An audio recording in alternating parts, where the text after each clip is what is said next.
Ghana ratified the Minamata Convention on 23 March 2017 as the 40th party, which meant that the country had committed itself to protect human health and the environment from emissions and release of mercury and mercury compounds.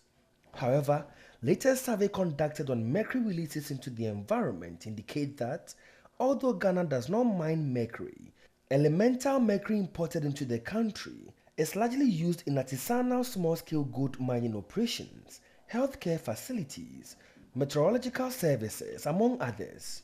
Assistant Country Director of UNDP Ghana has this to say. We should be worried, not only because of the levels, but we should be aware that it is not just only those who are involved in small-scale mining, but we have to know that mercury is used in several cycles. We use it in our hospitals. A lot of our electronic gadgets that we hold, like phones, have some elements and components of mercury, and therefore we should be careful how we use it and especially how we dispose of it.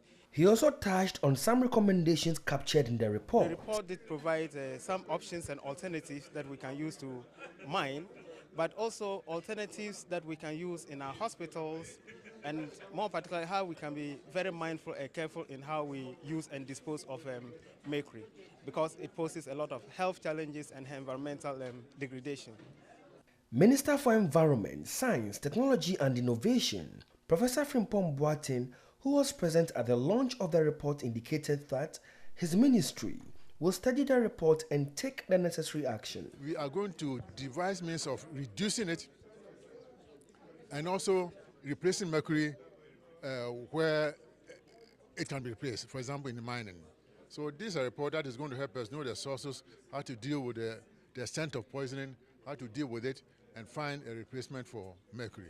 Findings from the study also showed that gold mining regions of Ghana, particularly the western, Ashanti, eastern and central regions, have been identified as hotspots which have high levels of mercury in the environment, particularly on land. For Metro News, Sharif Apia reporting.